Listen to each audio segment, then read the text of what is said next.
벤츠 여검사 사건 기억하실 겁니다. 내연남인 변호사로부터 사건 청탁과 함께 벤츠 승용차 등 금품을 받은 혐의가 있었습니다. 대표적인 게 벤츠였지 벤츠 말고도 다이아몬드 반지에 샤넬백에 모피코트 같은 게 고구마 주기처럼 줄줄이 거론이 됐었습니다. 그런데 오늘 무죄 판결을 받았습니다. 받았던 것들이 뇌물이 아니라 사랑의 정표였다는 것이죠. 그리고 금품들을 받은 직후 청탁이 이루어진 게 아니라 2년 7개월이라는 시간이 지난 청탁이어서 대가성은 인정이 되지 않았습니다. 그런데 세간의 관심을 모은 법조인의 금품 수수 청탁 사건 또 있죠. 바로 명동 사채왕에게 수억 원을 받은 혐의가 있는 최 판사 사건입니다. 벤츠 여검사는 사랑을 주장한 덕에 무죄를 받았는데 그녀와 비슷한 혐의를 받고 있는 최 판사도 벤츠 여검사처럼 사랑을 주장하면 결과가 어떨까요? 이슈대담에서 이 문제 짚어보겠습니다.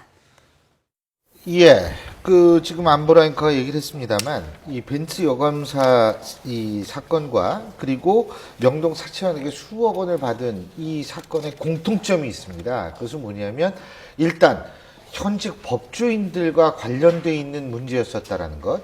두 번째는 대가성이 역시 의심되는 부분이 있다라는 것.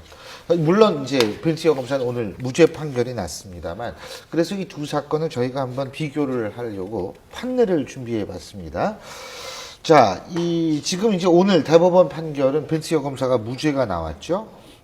그리고 이제 오늘 명동 사채원에 수억 원을 받고 있는 판사 같은 경우에 첫 공판이 열렸습니다. 마침 이게 겹쳤는데, 이게 우선 벤츠 여검사 말이에요, 팀장님. 네. 이거 기억이 잘 안 나시는 분들을 위해서 간단하게 사건 기억 좀 설명해 주시죠. 예, 벤츠 여검사는 최모 변호사라고 53세. 그러니까 이 이모 전 검사가 지방에서 검사를 하는데, 그 전에 이제 그 변호사 활동을 하는 단계에서 이제 만나게 됩니다. 검사 임용 전에. 그렇게 돼서 서로 이제 알게 되는데, 나중에 검사에 임용이 되고 나서 이제 서로 연인 관계로 발전을 했죠. 네. 그렇게 돼서 사실상 사건 청탁은 그 이후라고 하더라도 네. 연인이기 때문에 벤츠 또 샤넬백 또 신용카드 이런 걸 선물합니다. 근데 그 이후에 본인이 수임한 사건에 대해서 다른 담당 검사에게 좀 잘 얘기해달라. 이렇게 돼가지고 그 사건 청탁을 한 부분이 결국 이제 노출이 돼서 수사가 진행이 돼가지고 1심에서 이제 구속이 되고 징역 3년형을 받고 몰수 4천여만 원 상당을 받는 사안이죠. 근데 이게 2심에서 사실상 2년 7개월에 대가성이 입증이 안 된다. 왜 그러냐? 2년 7개월 전에 사귈 때 받았던 거고, 그 다음에 청탁은 그 이후의 행위다. 이렇게 돼서 항소심에서 무죄를 받았던 부분이 대법원에서도 역시 같은 이유로 무죄를 받았던 그런 사안이죠. 그렇군요. 자, 여기 법조인이 두 분 계신데 어떻게 판단하세요? 근데 이걸 좀 포인트를 자꾸 사랑의 정표에 맞추다 보니까 뭔가 조금 잘못된 것처럼 이렇게 뉘앙스가 보이는데, 사랑의 정표가 중요한 게 아니고 청탁하고 금품 수수하고 직무하고 대가성이 있냐 없냐, 이게 중요하거든요.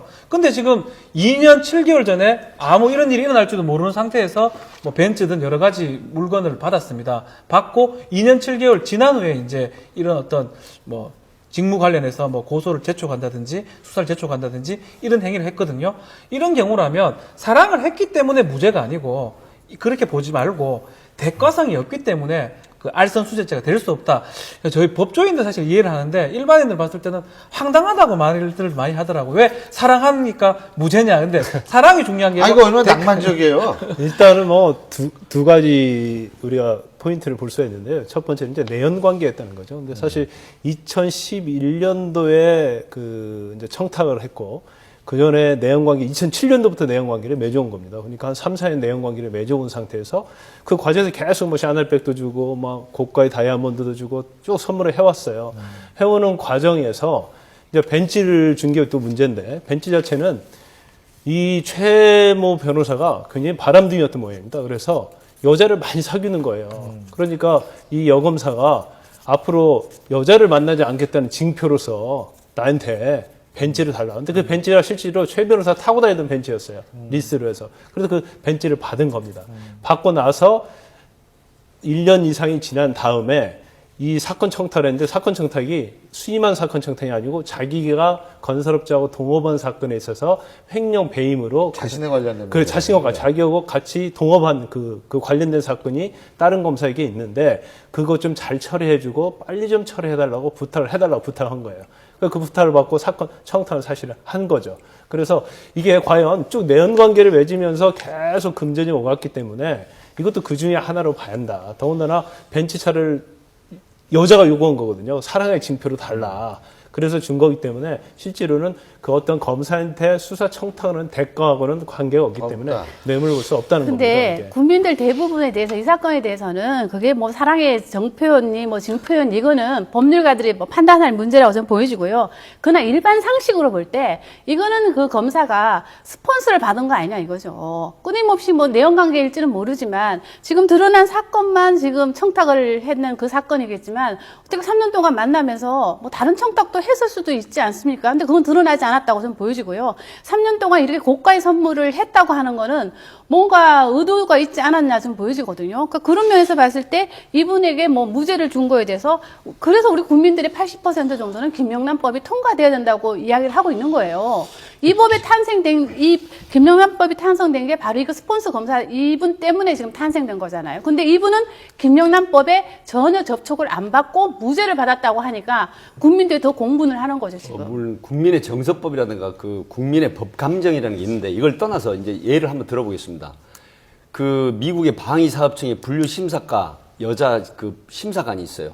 그런데 바로 로비스트인 무기중개상 로비스트 남자하고 이 두 사람이 사랑을 합니다. 그런데 그 이후에 이제 그 전에 똑같은 형태라고 하죠. 뭐 예를 들어 신용카드나 뭐 고급 승용차를 선물을 하고 뭐 샤넬백이라든가 명품을 선물합니다. 그렇게 하다가 결국은 어느 날 그 시점 이후에 로비를 해서 이게 그 여자 방위사업청 여심사관이 그 로비를 들어줍니다. 그래서 그 제품을 허가를 해주죠. 근데 그 이후에 이게 결국 사법기관에 의해서 밝혀집니다. 근데 이거 결국 어떻게 됐겠습니까? 자, 검사하고 변호사의 특수관계, 연인관계라는 포장이 돼 있지만 사실상 우리 김 소장 말씀하셨지만 굉장히 많은 검사 직분을 이용한 청탁이 있을 수가 있었다는 것이죠. 그러니까 지금 제가 이 방위사업청 우리나라 얘기를 드리는 게 아닙니다. 혹시 항의하지 마십시오. 미국에 있었던 실제 얘기입니다. 그런데 우리나라처럼 법을 판결하지 않았어요. 포괄적 뇌물죄에 소속돼서 이 방위사업단의 어떤 미래에 있을 그런 로비에 이용하기 위한 그런 포괄적 범죄로 본 것이죠. 뇌물 범죄로. 그래서 결국은 중한 선고를 내렸는데 결국 저는 같은 맥락으로 보거든요. 연인 관계라고 하더라도 검사였고 변호사면 또 더군다나 같은 그런 간할권에 있어서 굉장히 많은 청탁을 할 수 있었던 사안이다. 근데 이건 묻혀버리고 1심에서 물론 3년형을 선고받았지만 결국 2심하고 항소심 대법원에서 무죄를 받았지 않습니까? 그럼 이게 알선수재가 안 된다고 하는 거는 결국 포괄적 뇌물죄를 인정하지 않았다 이런 거거든요. 예. 그래서 예. 이런 부분에서 상당히 지금 비난의 강도가 높다. 네. 이렇게 보는 거죠. 그런데 지금 아까 김영란법 말씀하셨는데 김영란법도 본인의 문제를 얘기를 하는 건 청탁에 안 들어가는 거 아닙니까? 지금 그렇죠. 예. 이 통과된 김영란법은 그러면 김영란법으로 해도 이전 검사는 해당이 안 될 수도 있는 거 아니. 김영란법은 아니죠. 그 지금 변호사가 해당이 안 되는 거죠? 그죠. 예, 검사는 변호사가. 되는 거죠. 예. 예, 그건 상관없을 것 예, 같고요. 근데 이 사건이 좀 재밌는 게 뭐냐면 이 사건이 왜 문제가 됐냐면요. 이 최모 변호사가 또 다른 여자를 또 사귀었어요. 예. 근데 이제 그 여자를 사귀면서 이건 또 반대적으로 그 여자가 어떠한 걸로 수사를 받는데 좀 이게 없던 걸로 해줘라. 그래갖고 1,000만 원을 이 최모 변호사가 받은 겁니다. 예, 받고도 그게 이제 잘 안 됐고요. 그 다음에 이제 헤어지자고 그것도 이모 여인인데 헤어지자고 하니까 차에 태우고 감금을 하고 이제 폭행을 때렸다는 혐의로 해가지고 그걸로 구속 기소가 됐죠. 그래서 1심에서 아마 실형을 좀 받았고 징역 10월인가 받았어요. 그리고 2심에서는 일부 무죄되면서 이제 집행유예로 나왔는데 결과적으로는 본인은 이제 변호사는 할 수가 없는 거죠. 이제 그렇게 실형을 정지돼서. 받고 나면 변호사를 못 하는 예, 거예요? 예, 집행유예 이상 받으면 변호사 자격이 변호사법에 정지가 규정돼 됩니다. 정지가 5년 예. 정도 후에 다시 심사 청구가 할 수 있고요. 막 이게 저는 우리 백현 팀장님 좋은 예를 들었지만 재형 법정주의라는 게 있기 때문에 그러면 검사가 예. 다른 것들을 좀 밝혀냈어야 되는데 결국은 그 벤츠 받은 거는 받은 건 맞지만 해준 거는 별거 없거든요. 그건 모르죠. 해준 게 아니, 별거 없는지 모른다고 아닌지는. 해가지고 그 사람 처벌할 수는 없는 공수 거죠. 범죄 사실에는 안 그러니까 나타나 있는 그렇죠. 거니까. 때문에 그러나 3년 동안 아까 말씀하신 대로 그게 끊임없이 선물을 줬는데 뭐 무슨 사건에 그러니까 정말 사랑하는 맞으면 거 아니겠습니까? 좋아하면 그럴 수 있는 그런데 그럴까요? 그 최모 변호사하고 이 전 검사하고 나이 차이 굉장히 많이 나요. 한 두세 살 차이. 아니 근데 우리 나는데, 법조인들이 예. 계속 이거를 뭐 사랑해 두 끝나는 분이 게- 사랑했다는 식으로 사랑 지금 얘기를 몰아가고 하는데, 있는 것 그러다 같은데. 보니까 잘 보이기 위해서 계속 그 선물 공세를 했던 것 같아요. 그런데 결과적으로 그게 이제 서로에게 옥이 된 거죠, 그 자체가. 뭐 근데요. 네. 제가 궁금한 것은 뭐냐면 지금 이제 이제 뇌물을 받은 판사의 문제인데 사실은 이 판사 이 최모 씨 명동 사채왕이라고 하는 사람이 그동안 알려진 바에 따르면은 작은 아버지가 일단 소개시켜 준 사람이에요. 네. 두 번째는 같은 최씨고 먼 친척벌이 되는 거로 알고 있거든요. 자, 작은 아버지, 삼촌이 소개시켜 준 사람에다가 먼 친척벌도 되면 사실은 뭐냐면 얼마든지 이 사람에 대한 신뢰라든지 뭐 이런 게 싹틀 수 있는 정황이 될 수 있는 거 아닙니까? 그렇죠. 그렇다면 여기도 무죄죠 뭐. 이렇게 될 수 있는 건 아니냐? 그래서 우리가 이 두 사건을 지금 비교하는 겁니다. 예. 이 벤츠 검사하고 최민호 판사 사건은 사실 형식상으로는 거의 유사하죠. 왜 그러냐면 그 작은아버지 소개로 그 최모 명동 사채왕을 만났거든요. 그렇게 돼서 몇 년간의 관계를 유지하면서 사실상 드러나는 부분은 물론 본인의 어떤 마약 관련한 수사 청탁도 한 부분이 드러났죠. 이번 수사에서.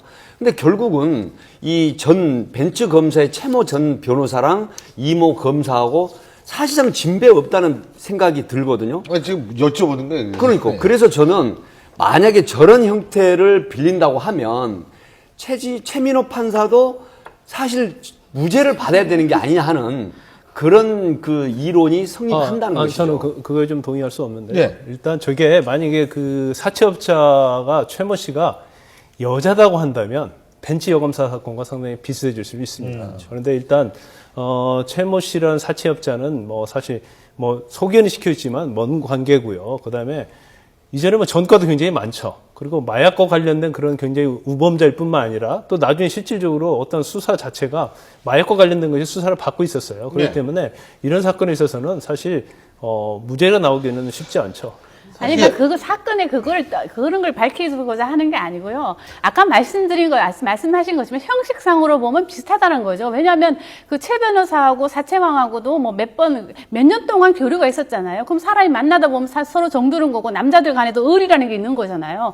뭐 남자 간의 의리나 뭐 남녀 간의 사랑이라는 게 대해서 뭐 분류를 하자면은 지금 말씀하신 그게 맞을 수도 있겠지만 좀 큰 틀에서 본다면 남녀 간의 사랑이나 뭐 남자 간의 의리 뭐 이런 것을 관점에서 봤을 때는 이분도 벤츠 여검사 경우를 빗대 본다면 당연히 무죄가 나올 수도 있다는 거죠. 지금 그렇기 뭐- 때문에 국민들이 더 흥분을 하고 이거 잘못된 거 아니냐고 이렇게 지금 이야기하고 지금 있는 말씀하신 거죠. 것처럼 첫 공판 때 주장한 겁니다. 그대로. 아, 똑같은 그래요? 범죄입니다. 특정범죄, 가중처벌 등 위반, 알선 수재거든요. 똑같이 이제 예, 죄명이 죄명도 똑같아요? 똑같고 네. 똑같기 두 때문에 경우가. 본인 금품 수수 사실은 인정하지만 직무랑 대가성 없다고 지금 주장을 했고요.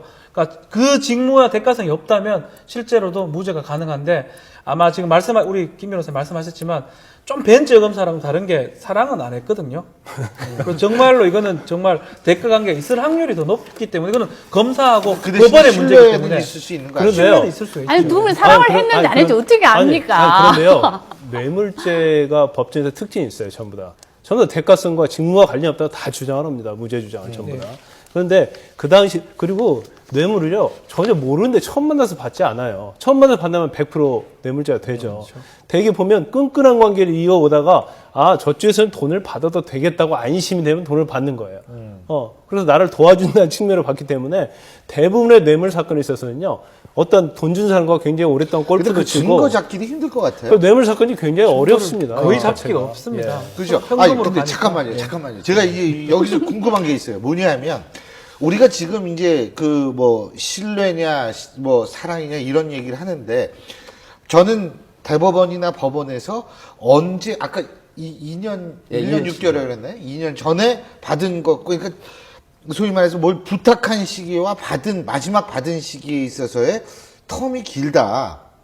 그거를 주목한 거 아닌가라는 생각이 드는데 이 경우는 사실 좀 아닌 거는 이거는 차이가 난 받고 그렇죠. 바로 부탁을 했고 예. 그 부탁을 받은 그 차이는 것도 있는 것 그 차이가 같아요. 큽니다. 왜냐하면 예. 대가성 부분은 뭐냐면 돈을 받고 부탁을 하고 이거는 알선이거든요. 예. 본인이 직접 해주는 게 아니고 중간 소개 역할을 하는 겁니다. 자기 직무와 연관성이 있는 거는. 근데 저희의 벤츠 여검사 사건은 아주 옛날에 있었던 일이고 돈 받은 게 계속 받아왔지만 근데 이거는 돈 받고 바로 했기 때문에 기본적으로 대가성이 더 있다고 볼 수밖에 아니, 없는 그러니까 것 지금 같아요. 이해가 안 되는 거예요. 돈 받고 좀 있다가 청탁하는 거는 무죄고, 돈 받고 좀 빨리 청탁하는 거는 유죄고. 아니 이제 그럴 거죠. 이해가 안 되죠. 일단 직무와 대가는요. 이제 시간의 근접성이 굉장히 중요해요. 예를 들어서 제가 검사한테 뭐 한 2년 전에 뭐 저 관련도 없고 뭐 다른 훨씬 더 지역에 있는 검사하고 동기 검사인데 친해요. 그래서 뭐 돈 어려운데 빌려달라. 그래서 전세자금 한 2천 빌려줬어요. 거기 내가 부탁할 것도 전혀 없죠. 그리고 나서 한참 세월이 한 2, 3년 흐른 다음에 부탁할 일이 생겼어요. 그러면 그 2, 3년을 생각을 하고 내가 과연 이 돈을 지급했느냐. 그런 것들이 법정에서 다툴 수 있는 거예요. 그런데 이게 제가 변호사고 검사했으면 그건 뭐 직무와 관련성 어느 정도 인정할 수 있겠지만 이건 또 그 전부터 또 사귀었던 관계이기 때문에 이제 그런 점들이 아니, 정치적으로 근데 지금 작용을 한 국민들이 겁니다. 공분을 예. 하는 거는 이게 전부 다 법조인들이 지금 저지른 행위라는 거죠. 뭐 일반인이 이런 행위를 저질렀다면 우리가 나와서 이야기할 필요도 없다고 저는 보여지는데요. 바로 이 법조인들이 이런 일을 저지르고도 무죄 판결을 받은 거에 대해서 국민들은 야, 이거 유전무죄, 무전유죄 아니냐는 생각을 지금 한다는 거죠. 그렇기 때문에 저는 이 부분에 대해서도 좀, 이 법조인들이 좀 각성을 좀 해야 될 것 같습니다. 네, 근데 이런 시각이 좀 있어요. 그 사귀면서 교제를 몇 년간 하면서 과연 최모 변호사가 이 전 모 검사한테 과연 사건 청탁을 안 했겠느냐. 수사를 하지 않았다는 시각이 굉장히 높고요. 지금 그 인터넷에 굉장히 핫하게 올라오는 어느 교수의 말을 한번 조금 드리겠습니다. 대법원의 벤츠 여검사 무죄 판결은 우리 사법부의 법과 윤리 기준이 모르는 사람에게서 받은 청탁과 금품은 뇌물이지만 불륜이건 공범 관계건 사적인 관계가 있는 사람에게 받은 청탁과 금품은 선물이라는 것을 당당히 공연한 것 많이들 받아들이세요. 근데 이게 지금 굉장히 핫하게 지금 아주 엄청나게 지금 조회수가 많이 올라오고 있거든요. 이 부분을 한번 주의 깊게 들여다 봐야 될 것 같습니다. 근데 저는 하나 궁금한 게요. 이 벤츠 검사는 지금 무죄가 판결이 됐잖아요. 네, 그러면 최종적으로 복직이 가능한가요? 그렇게 원래 복직이 가능하잖아요. 그러면 무죄면은 복직이 되겠죠, 당연히. 검사로요? 예. 원칙적으로 검사로 복직이 가능하지만 행정소송 일단은요. 내면 될 일단은 거예요. 이제 불륜 관계가 있었기 때문에 품위 유지를 징계 징계 사유 되죠. 네, 그래서 징계 사유가 아마 복직은 하지 못할 겁니다. 여기서 우리가 세게를 박아야죠. 네, 알겠습니다. 참, 오늘 굉장히 여러분들의 열띤 얘기를 들으면서 저도 상당히 많은 걸 배웠다는 생각이 듭니다. 자, 다음 주제 넘어가 보겠습니다.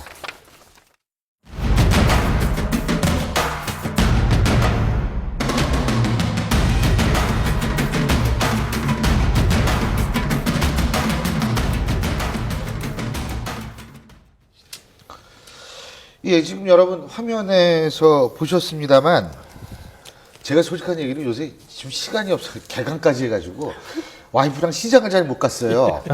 그래가지고 지금 대형마트에서 이 쌀이 유통되고 있는지 모르겠지만 이 국회의원의 이름이 박힌 쌀이 유통이 되고 있다라는 얘기인데 아니 이 쌀과 국회의원이 어떤 관계예요? 네. 새누리당 비례대표죠, 18대.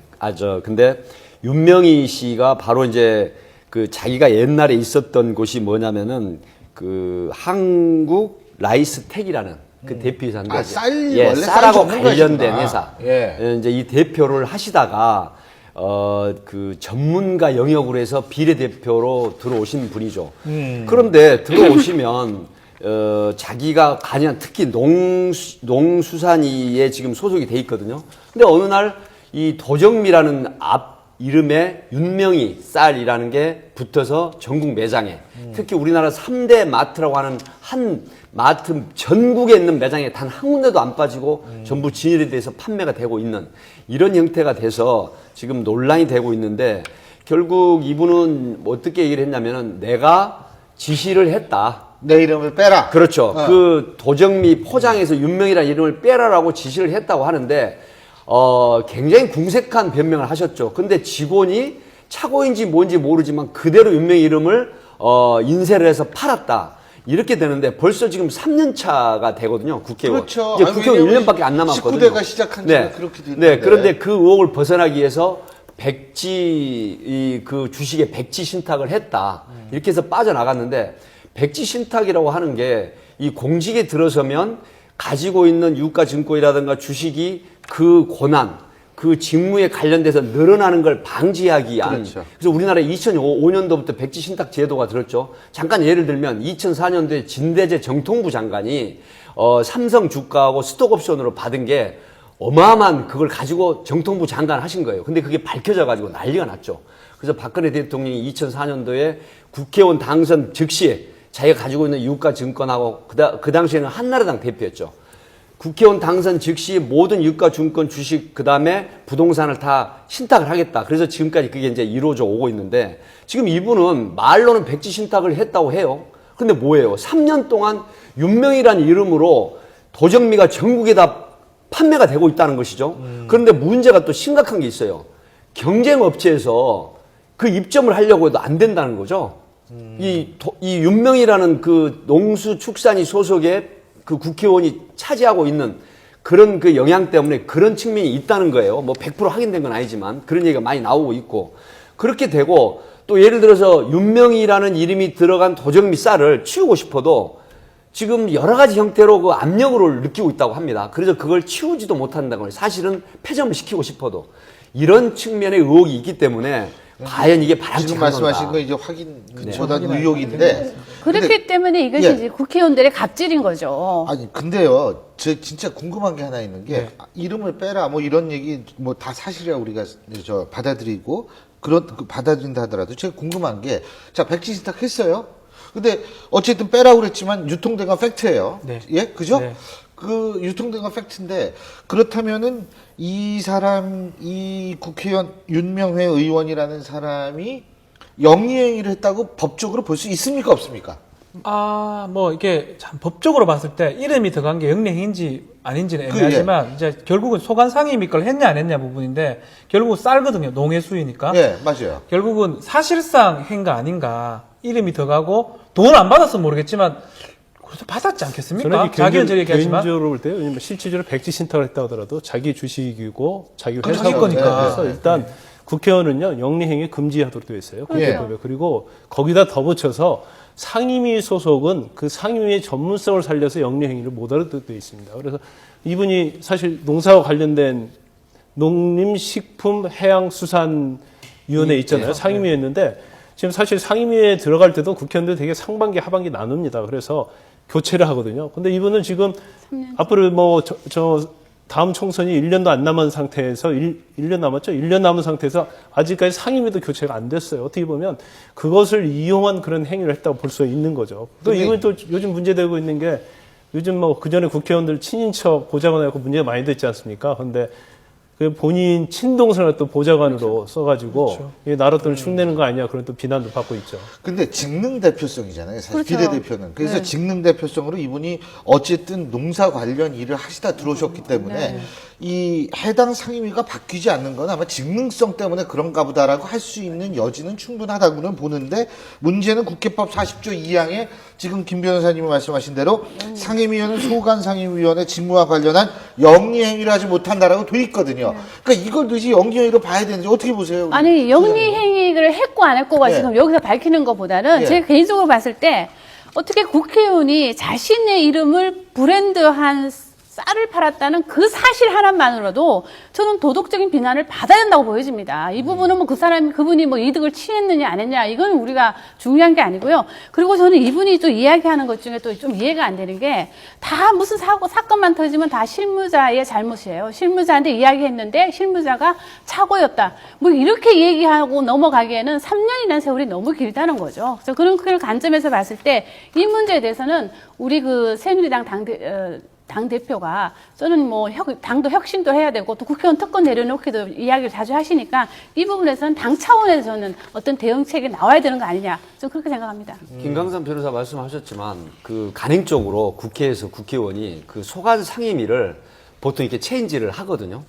그런데 이분은 3년 동안 내리 이 농해수산이 소속을 가지고 계신단 말이죠. 예. 그러면서 도정미의 윤명이라는 이름이 계속, 그러니까 최초의 윤명이라는 이름을 빼라고 했다고 하지만 그걸 제어하지 않고 계속해서 방치를 해버렸단 말이죠. 예. 이 부분이 영리행위로 보인다, 이런 측면이 있죠. 어쨌든 이 부분은 분명히 짚고 넘어가야 될 것 같습니다. 지금 국민들이 국회의원들 보는 시선이 그렇게 곱지가 않습니다. 본인들이 그걸 각성한다면 보다 지금 워낙 신뢰가 없는 상태에서라도 아주 조그만 신뢰라도 좀 주려는 그런 노력, 자정 노력에서부터 시작이 되겠죠.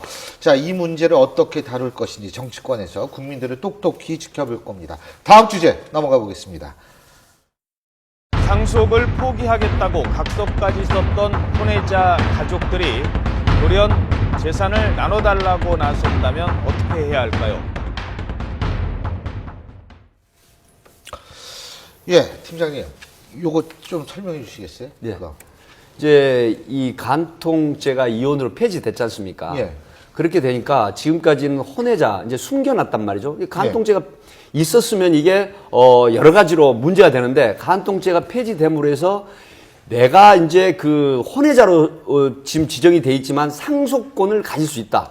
그래서 상속권을 주장하는 이런 재산 분할 요청 소송이 지금 벌써 들어오고 있습니다. 그래서 이제 뭐 여담입니다만은 이 상속 분할 전문 변호사들이 호황을 맡고 있다. 예. 이런 얘기가 나오고 있는데, 예. 간단하게 말씀드리면 이 부부간 이에 다른 여성과 관계를 맺고 자식을 낳아서 있다고 하는데 남편이 숨지었던 사망하기 전이라고 하더라도 그분의 재산을 상속해달라고 하는 혼외자의 소송이 지금 나오고 있다. 근데 지금 이 사건 같은 경우에는 암 투병 중인 그렇죠. 어떤 남성에게, 그죠? 박 간암입니다. 변호사님? 예, 예. 간암인가요? 간암 투병 중인데 이제 그 혼외자가 나타나가지고 예. 나도 아들이다.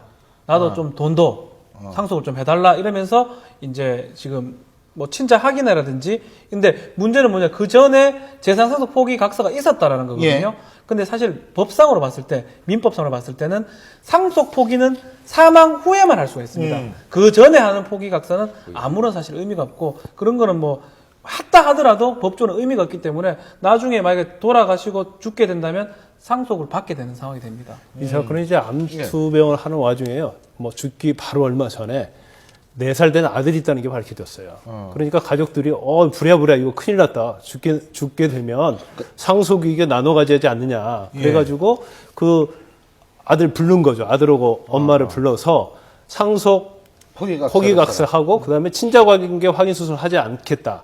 그 대신 그 대가로 아파트 한 채를 주겠다고 그랬어요. 돈이 많으신 분이구나. 예. 그랬는데 아파트 한 채를 사망한 다음에 안 준 거죠.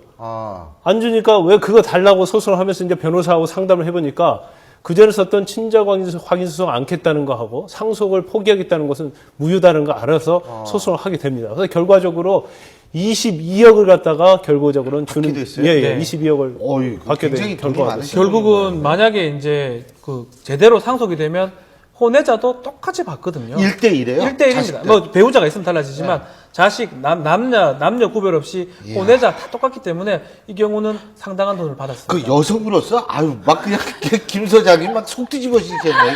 아니 바람 핀 것도 괘씸한데 이게 그러니까. 애까지 낳고 들어가지고 그렇게 아니 하면. 근데 이게 또 보면은 그 각서를 받을 때 아파트 한 채를 주려고 했었거든요. 근데 그 다음에 이제 아까 말씀하신 대로 사망을 하니까 아까웠던 생각이 바뀌어서 아까워서 안 준 거잖아요. 그러다 보니까 이제 그 약속을 지키라고 하면서 이제 소송을 한 것 같은데, 저는 뭐 개인적으로 볼 때 아까 말씀하신 대로 이렇게 소송을 이렇게 남발하는 것도 별로 이렇게 안 좋아 보이긴 한데, 지금은 명예소송에 또 재산소송까지 정말 변호사들 참 바빴을 것 근데 같아요. 아마 그 법을 모르기 때문에요. 아파트를 줬으면 아마 소송 안 했을 거예요. 그렇죠. 근데 그게 훨씬 적은 금액으로 그렇죠. 될 수 그렇죠. 있었던 거 아닌가요? 그렇죠. 그냥 아파트에서 소탐 대신을 한 겁니다. 그 아파트 소탐 뭐 대신한 사실 거죠. 몇 억 정도 할 텐데 결국 22억에 갔는데, 이제 이 판결의 어떤 포인트는 뭐냐면요.